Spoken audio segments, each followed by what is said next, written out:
I'm not saying that we're going to be smoking salmon. We all know that there is a point at which this is just no longer sustainable. The pressure is building, and there's not going to be any way to avoid the consequence of this very much longer. It's the biggest story in our industry, and we're just watching it go by. It's ridiculous.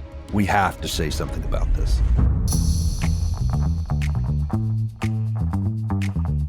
Hey, everybody, welcome to...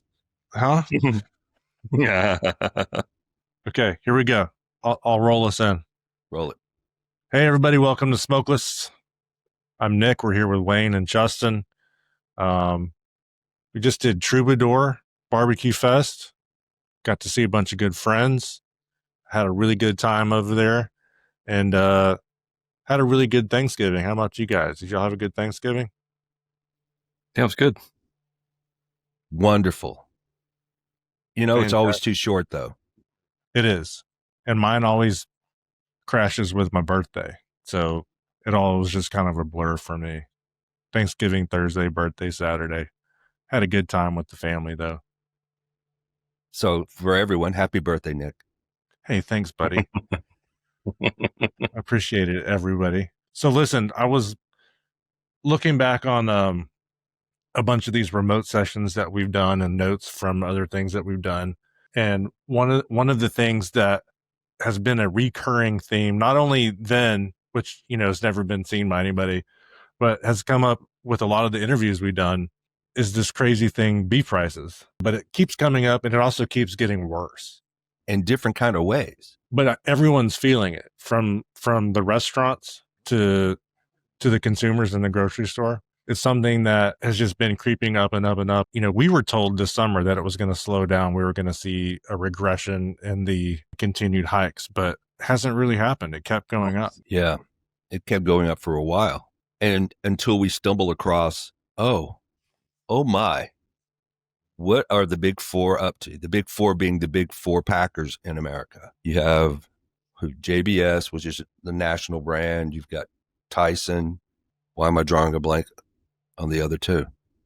Tyson, Cargill, JBS, and National. Well, National's JBS.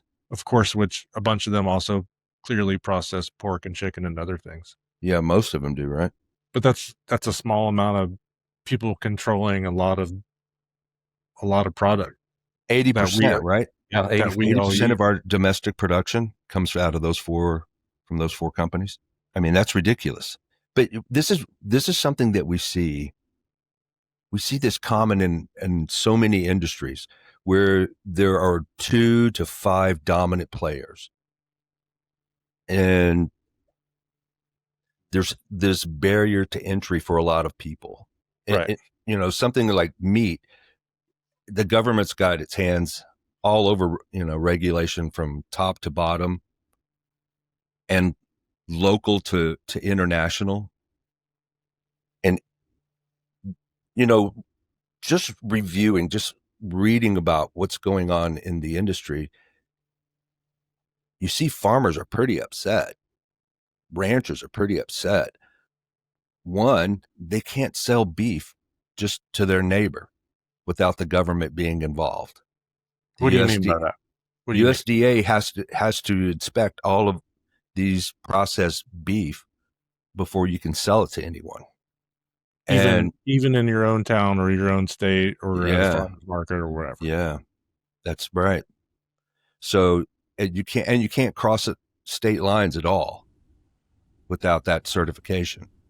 Okay. So, and another issue is these, made in USA packaging labels where you can import beef, do anything just to alter the beef in any way.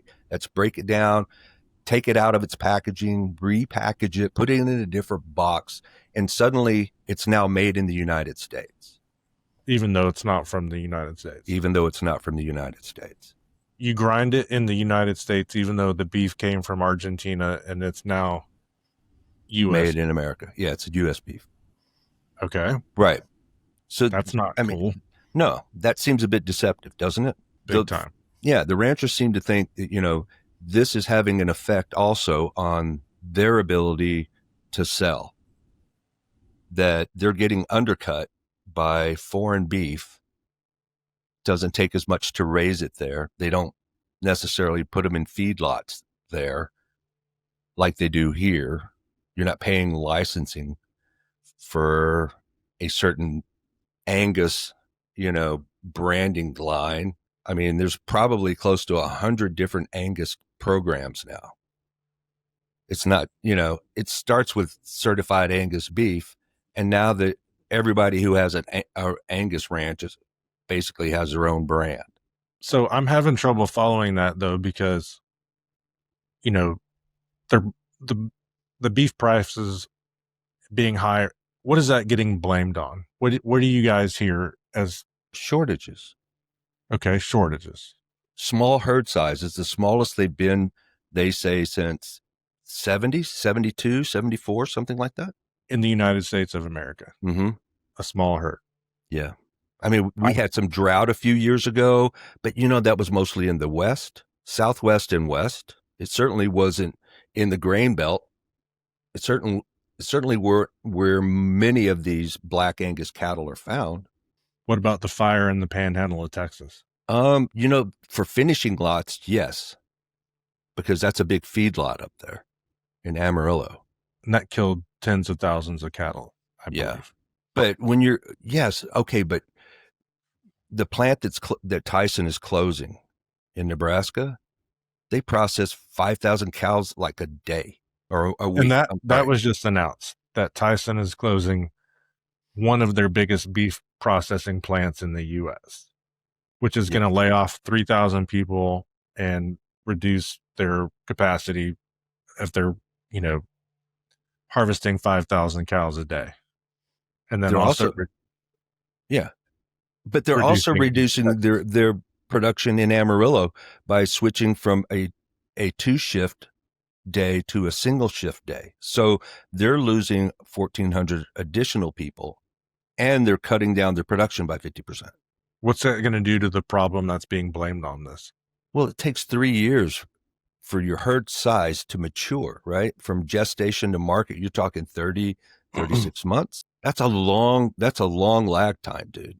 During that time, you're going to have Walmart up and running with their full production plant. What do you mean? They've announced that they are vertically integrating further their meat sales and procurement. And Walmart. And so they are building a production plant. They're going to be processing their own beef. They'll be processing their own beef. I have yet to see Walmart enter any market where they don't want to have dominant market share. So this might help ranchers initially, but I still don't know where they're going to get these additional cows. They still got, years before these cattle can mature. Yeah, and the story you also hear is that there's not a lot of incentive for them to grow the herd. They've reduced that size. They're switching over to the higher grade cattle, selling it for more, and it's a much safer bet than expanding to where they were at previous levels and taking on the same risk if there's another drought or something else that comes along. I mean, in our industry, higher graded cattle, man, none of us can talk today. Higher graded cattle, like prime beef, that's something that's really sought after, especially in the barbecue world now. Obviously steakhouses and stuff like that, those prices are going through the roof. That makes it harder on barbecue joints to have a great product, because the price that we then have to turn around and charge for it makes people mad. Makes people, and rightfully so, wonder if they can come and spend that money on brisket at a barbecue joint. We've definitely, at our place, we've had to wonder, okay, so do we just stick with the prime because it's a great product, make people pay what they have to pay to get that?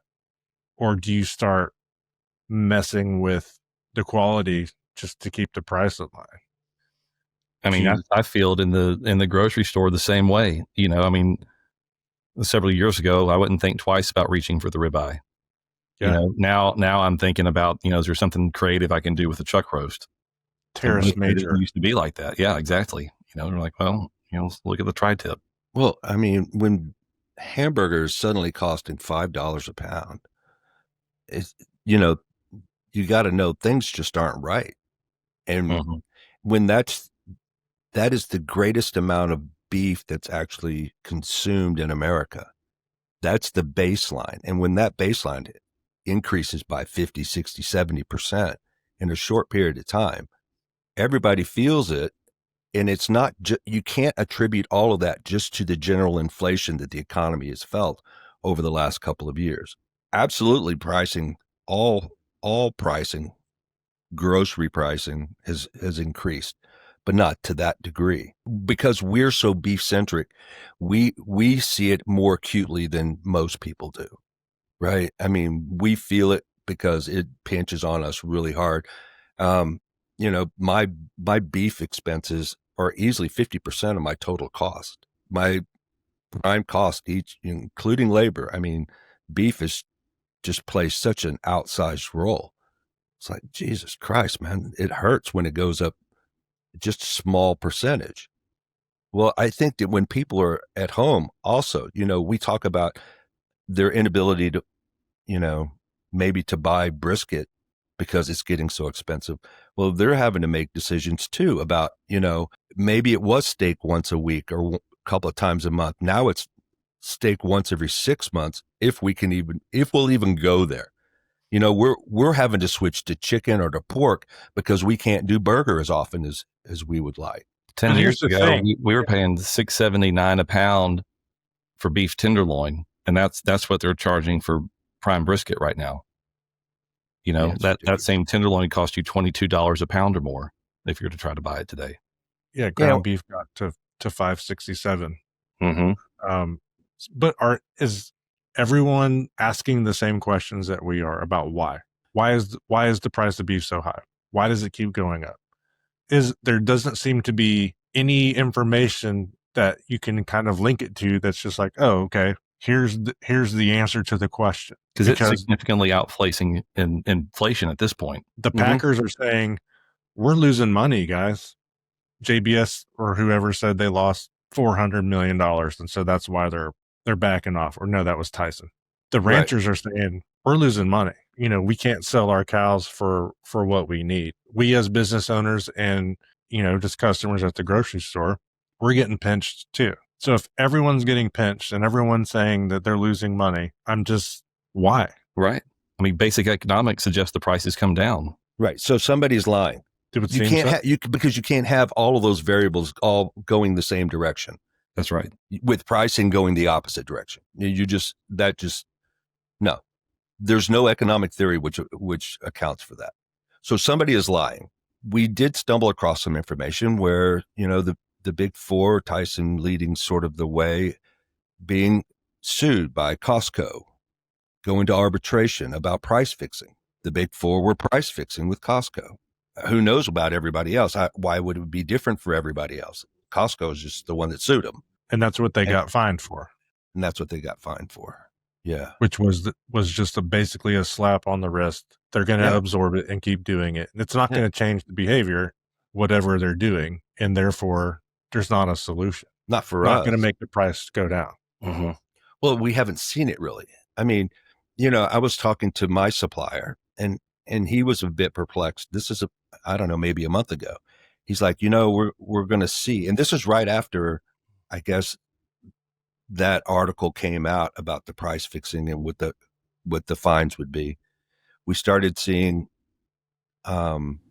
Choice and Select start to recede a bit, but Prime stayed elevated and even went up a bit further, which I'm hard pressed to see those typically, according to my suppliers, like they will march in lockstep with each other. They move in tandem. You won't see them diverge from each other. When the carcass cost is decreasing, you're going to see all of the primals decrease at the same rate as the others, the secondary cuts, the trim cuts. But even if the demand is remaining steady, I would expect that when the prices came down, if this was a price fixing thing and it was fixed, that you would see prime come down with it. Otherwise, you're going to have you're going to have to show me that demand somehow increased dramatically over the last couple of weeks or months. Well, dude, it's bad when McDonald's is saying that they've had the largest decline in revenue since COVID. People don't have money. Their strategy, they can't afford to reduce prices, so they shift their marketing. They start marketing to a higher value customer. And that's one of the things they talk about is losing kind of their lower income customers at this point. They're also starting to market chicken. They're all pushing chicken, kind of like we are. You guys want some chicken? Want some pulled pork? Gobble gobble. Yep. Some turkey. Well, you look at, honestly, you look at, we talked about this recently, some of the new barbecue joints, that have been influenced by the immigrant cuisines, and they're positioned in a lot better place to weather a storm like this because the proteins are diluted with, things like rice and beans and various things like that, you go to a place that's just kind of traditional, and so much of what they sell is focused strictly on that protein that it impacts them in a much different way. Yeah. Your center of plate eating up, 75, 80% of that price point. And then corresponding just an enormous chunk of the cost, right? You don't have the starches and the vegetables and the other sides to offset that. We're a steakhouse, except we don't have the upper end ambiance that can carry the pre-dinner drinks, the post-dinner dessert, the hangout, the booze and the wine. Thank you. Right. I mean, because we're peasant food, right? And so we're sort of locked in there. We're doing the best we can, but we're trying to compete with that, and that it doesn't correlate. Also in this state, barbecue is directly tied to it's cultural. So I think there's some part of it where most Texans are probably going to it's something that they splurge on. But we keep saying there's got to be a breaking point. It becomes untenable at some point. That's going to be hard on a lot of smaller barbecue joints who have definitely made their name by using high quality cuts, which cost more, which means they have to spend more and then charge more. And I'm wondering what it's going to do to not even newer ones, just smaller barbecue joints in general. I wonder what it's going to do. I mean, it's got to affect the big ones too. I mean, we've seen some of these places that are growing like crazy that are doing outrageous numbers, 120 briskets a day or whatever. That's going to be hard to absorb. Yeah, but volume can solve a lot of ills. Yeah. High traffic can mask a lot of things. It's those small traffic spaces that I think are probably the most affected because they need a minimum traffic level just to support it, right? And if their traffic is 10% or 20% above that level, they really just don't have anything to play with. It's a simple drop, even if it is because people have to cut back. In smaller communities, they're not as affluent, and people, a little tighter with their money. They're probably a little bit smarter with their monies, and so they just don't splurge. Well, definitely not on barbecue, probably not going to be on steaks, and maybe not even on other cuts of beef. It would be one thing if it was beef and it was in isolation, but you look at farmers and they run parallel to the same sort of problems that ranchers are having.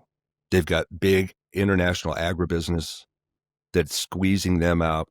You have open trade oftentimes, which is non-protectory for your domestic producers. So foreign producers can do a lot cheaper, usually because of the cost of labor.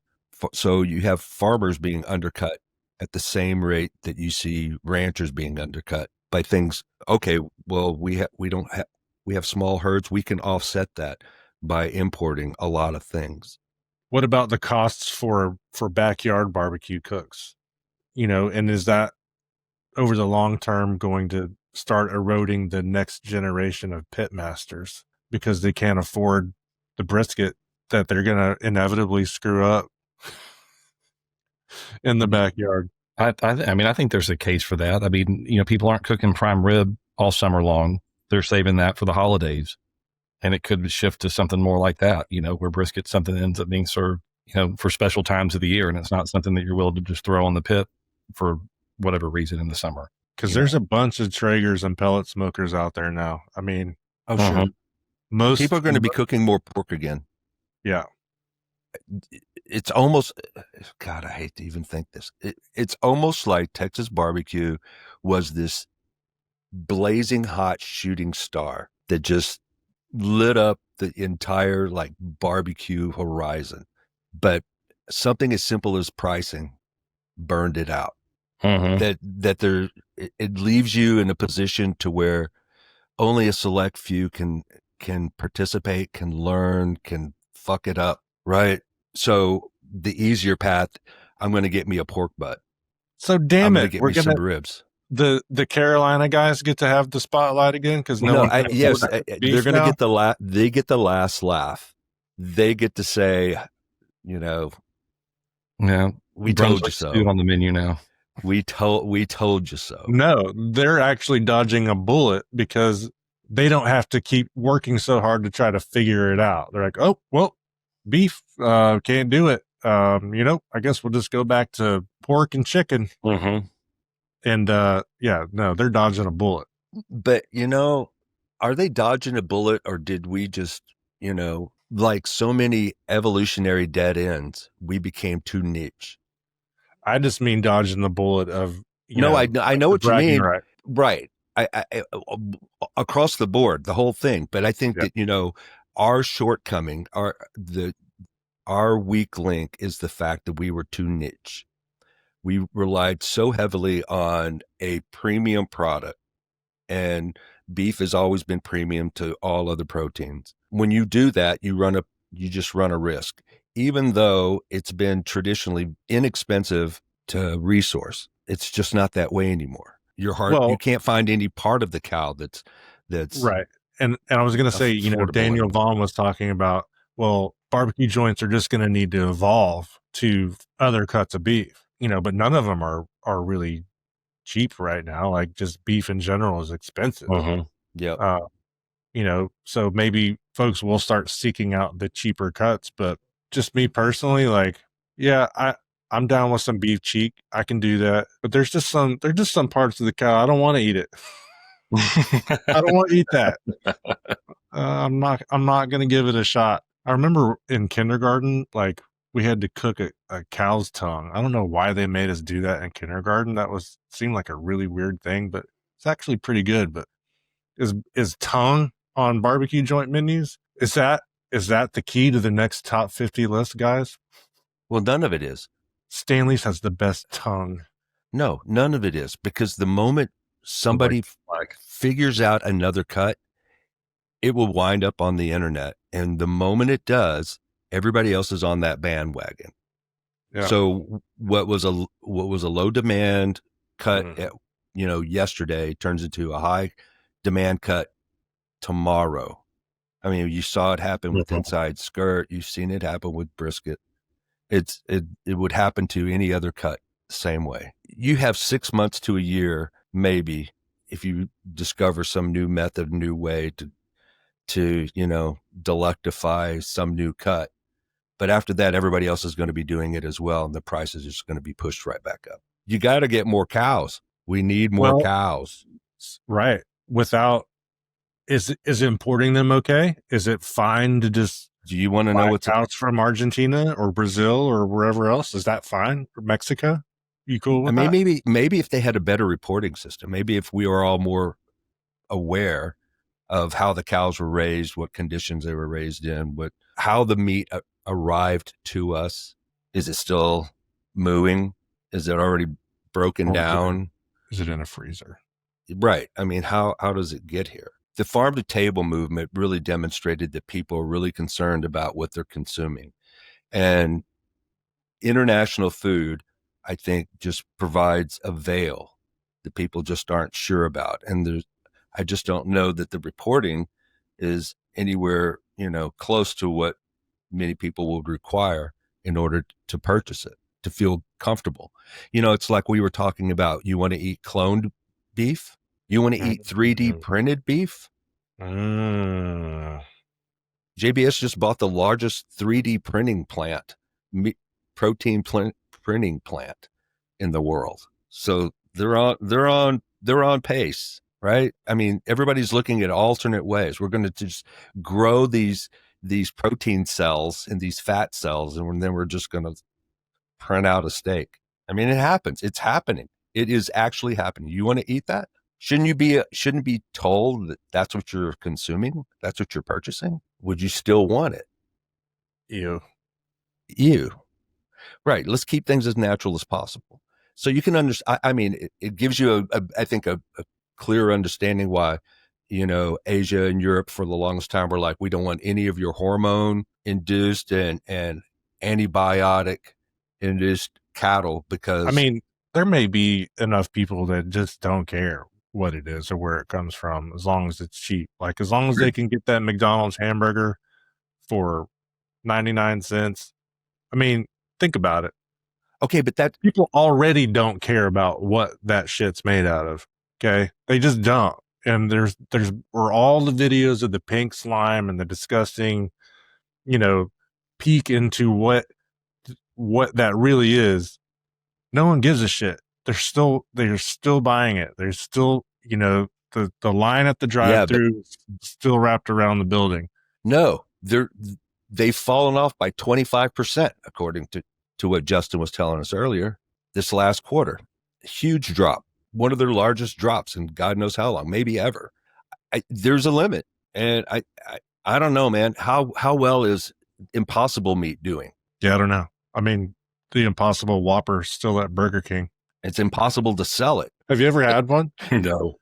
It's pretty good. No. I just couldn't bring myself to do it. It's pretty good. Is it really? I mean, you mean what? No, it's pretty good. I mean, what is that? I think that if someone handed you one, right. I think if someone handed you one, I don't know if you would stop and be like, wait a second, that's not a Whopper. Dude, it doesn't stop me with the McRib. I go all the way. Every year it comes out right before Thanksgiving, 2 times a week. Okay, but that's compressed pork product. It's fine. Give it to me. But that's different than like Impossible Meat. That's just all plant based, right? True. I have to try to process what is that even about? I'm against meat protein. However, I'm going to create a product that's going to look just like the thing that I'm against, so I can consume that instead. How much are you really against something that you're replicating to fool yourself into thinking that you're eating the thing that you say that you're against? You just broke my brain. What's the thinking there? You know what I'm saying? It's just it's a ridiculous position. Yeah, and I certainly can't speak from that point of view. Right. Yeah, like spinach. If I was going to print something, I would print it to look something like different than spinach. Make it look like ice cream and taste like ice cream. Speaking of ice cream, Steven Rossler gave us that ice cream at Troubadour that had meat in it. That was awesome. Oh yeah, what was it? Pork belly. Pork belly. That's what pork belly ice cream. Cinnamon, vanilla. Oh my God. Yeah, that was really good. Big ups, Rossler. Can you make some more of that? We'll come on down, or mail it inside of a block of dry ice. What do you guys, over the last 4 weeks, what have you seen your meat prices do? What have you seen your brisket prices do? We actually came down a little bit. Mm-hmm. After October. When you were told it was going to be late July, then August. No, early July. Yeah. It was supposed to come down. It didn't come down drastically. I'm by no means saying, yeah, but it's all good. Yeah, but in the times that we were told it was going to be coming down, it continued to climb. Absolutely. That's the problem. And so even if it's coming back some, it's better than an increase. Big time. Yeah. But I mean, we were told for 6 months, it's going to be this, it's going to be that. It's the same bullshit. Yeah. It's the same bullshit we get every March every year. About when we get a bump in brisket prices because of, it's St. Patty's Day and there's so much corned beef being made everywhere. It's like, This is just bullshit. This is more fuckery for you guys just to, it's vacation money for the execs at the packing plants. Right. It's their summer vacation cash. Yeah. And they didn't come down. Coming down a little now is cool. But the thing that did happen that I kind of thought would is that everyone bailed on Prime and then they all got stuck holding a bunch of Prime. They were either going to have to put that shit in the freezer or try to start dropping the price so they could get rid of it. And our purveyors definitely hit us with a, hey, you guys want some Prime brisket? Got a great price on it. Yeah. I laughed. I did that same thing. Yeah. I was But like, how old is it? but if everybody jumps off of Prime, they're screwed no matter what. Then it's going to force pricing to be depressed even more for those programs for the ranchers, because the packers aren't going to be willing to pay that price because they're getting stuck with the product. I honestly feel like that their grading for Prime, they were kind of like, it's close enough. Because, dude, I've seen some stuff that had a Prime label on it. A friend of mine sent me a picture of a pack of Prime ribeyes from HEB. I sent that to you. Oh, okay. But so did Jordan. Jordan and it was like, one too. Right. It was like $100 for 3 steaks, and they were. I mean, it looked like a tenderloin. There was no marbling through there at all. That was the nuttiest thing. Sorry, HEB, but you did that. Yeah, you did do that. Just saying. But I just think it was, again, them like the grading. They're like, oh yeah, that's Prime. But aren't most of these graded optically by computer now? I don't know. I don't even think you have inspectors grading this stuff out anymore. I think that almost all that stuff is done. Sounds like a good job for AI. AI is grading the meat now. Holy shit. For some time, actually. There's still just really not an easy, there's no why, there's no answer. I mean, there's some speculation, but I think, like, if we were talking about gas prices right now, you could find a ton of talking heads who are going to say, this is why gas is high right now. There's all kind of things they can tie it to, definitive things that this is why. And that just does not exist for the price of beef. And I mean, depending on how you Google or put in a search query, like, the answer is different. Like, I'm literally typing that in right now and I'm trying to get an answer, or for it to, and there's contradictions. It just doesn't make any sense. And everyone's pointing fingers at each other. Everyone's saying they're the victim. And I mean, like you said earlier, someone's lying, and it just doesn't make sense. Yeah. I mean, the reality is the pressure's building, and there's not going to be any way to avoid the consequence of this very much longer. Right. Which is why we need to talk about it, right? I mean, it's the biggest story in our industry, and we're just watching it go by. It's ridiculous. We have to say something about this. Yeah. And because everybody else is asking the same damn question. Are they not?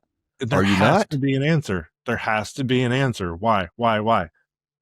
Hey, there's that guy, Steve K. Remember, we were going to talk to him months ago. He writes the beef report. Yeah. That goes out every week, but he agreed to talk to us about it. That's your hookup, isn't it, Justin? No, but I've got a guy in the commodities business that we could talk to. Yeah. I mean, that's another guy we should talk to. They live and breathe this stuff on a daily basis. Right. I mean, they reflect what the market is telling them. Steve K is the editor and publisher of Cattle Buyers Weekly. Yeah, he's recognized as like the guy. Wait a minute. Recognized by whom? As far as I know, it's an independent publication. Doesn't matter.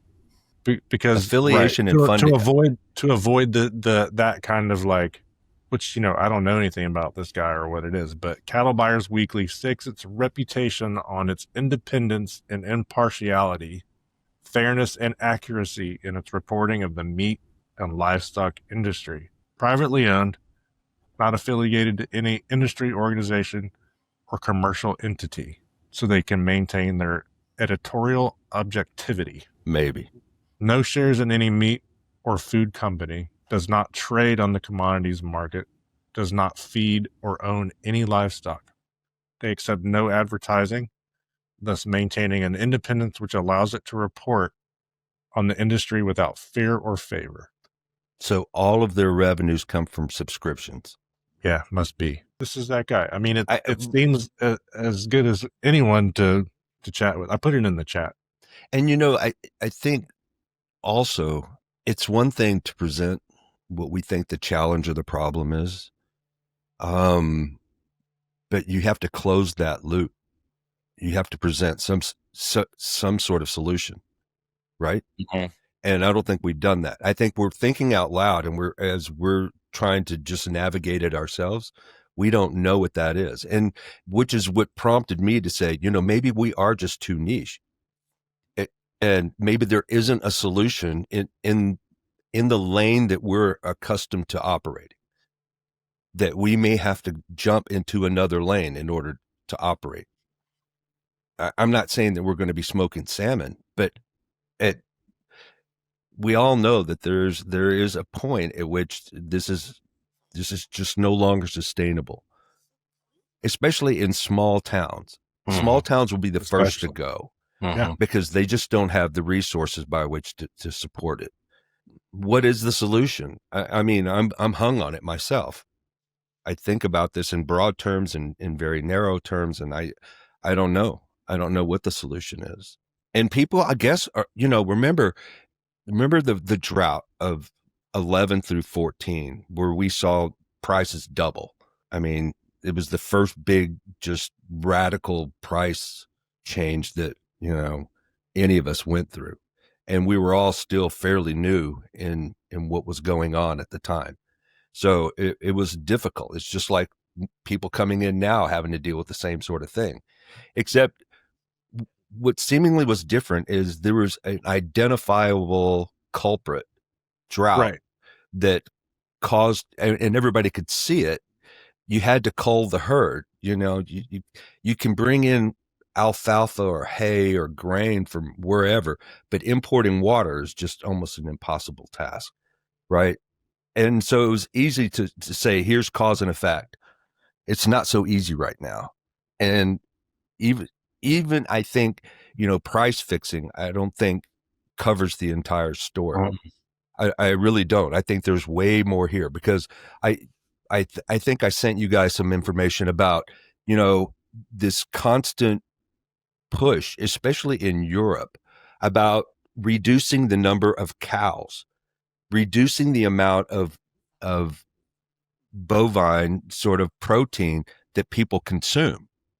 They want people to effect on the environment. We're going to get to the bottom of this. Well, somebody needs to at least talk about it. Somebody needs to at least make these things known to people, because people may not even know, right? They may not know that just the general fuckery that's going around from top to bottom. They get bits and pieces of it here and there. They'll get, spoon fed a little of something here or there, but they're not getting the big picture. They really don't see it. And a TikTok video is not long enough to get to the bottom of that. And I don't know, man. I feel like people probably, if it gets pointed out, like, hey, what's the reason for this? Maybe they'll be like, yeah, what is the reason for that? I mean, that'd be cool. I just like to do something that gets people to think about something. Well, for sure. And especially if it's something that negatively affects them. And perhaps, maybe you get enough people who all feel exactly the same way, that this is a call to action, not only for awareness, but to at least do something. Contact your representatives. Try to find out. Put pressure wherever you can put pressure. Stop buying the products that have this stuff in it, even if the all natural products are more expensive. And there is legislation about labeling, about making sure that, hey, it should be clear that this beef, it's not from America.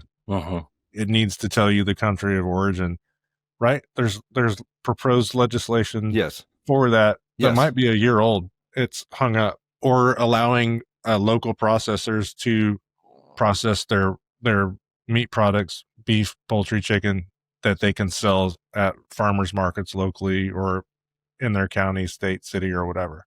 Yeah. And not have to be squeezed by USDA. Yeah. Yeah. So, yeah. I mean, there are simple solutions. It seems like, the rest of the world can operate without having the USDA and FDA.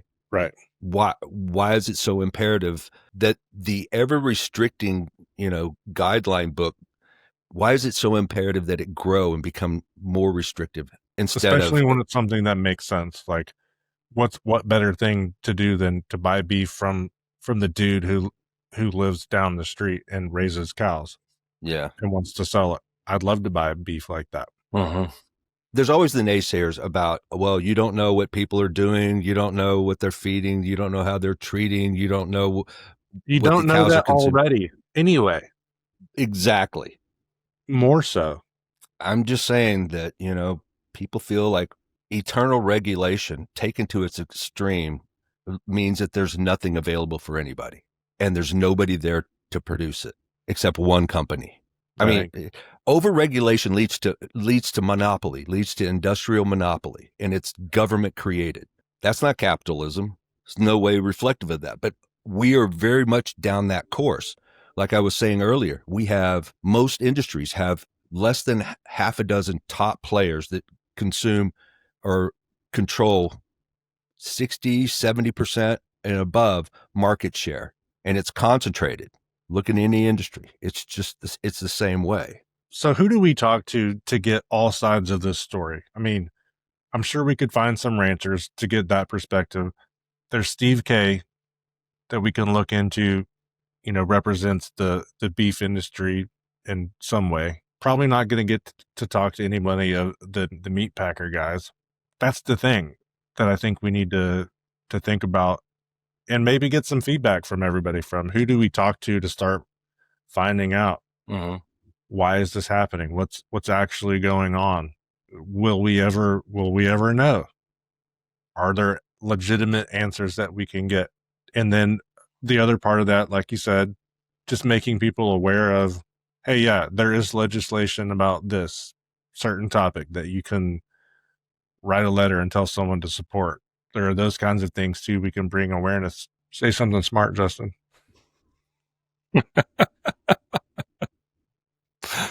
My head's kind of swimming right now. Vic knows where that came from. Yeah, that was in Matt Pittman's short little interview. I had a total brain fart in the middle of the setting the whole thing up. I just stopped and I looked at Justin. I said, say something smart, Justin. I mean, I like bringing in some outside voices because we're speaking really speculatively, and having somebody inside the industry, they can give us just a different perspective from the ground, what they see. They can tell us historical trends that we may not see or know. They're just going to be able to give us, I think, more credible information, or it may not be credible. We may have people who contradict each other, which in my opinion would make things even more interesting. Because it would demonstrate why we are so perplexed. If the industry people can't even come to some sort of consensus, then how the fuck are we supposed to? And I think it would go right into the whole look. There's shit happening that we're just not privy to. We don't see it and know it, but it affects us. Somebody needs to draw attention to this stuff, because there's things happening behind scenes that are now starting to leak out everywhere, and it's affecting everybody in negative ways. And it's going to take a big push from a lot of people from a lot of different areas to make any sort of change possible. Otherwise, we all just have to put up with it. We just have to ride the ship, ride the wave. We're rudderless. We just have to go with wherever this thing takes us. I mean, because what else solution is there? Opening up these questions, opening up these thoughts, getting more minds, I think, concentrated on these sort of things. In the near future, we'll have more answers to these things as we talk to industry professionals. And honestly, I would love to hear from our listeners. Send in what you know. If you work in the beef industry, send us something in. Tell us about your experience. We'll stay on this because it affects us, and there's no way we won't. It affects everybody. It affects you guys too.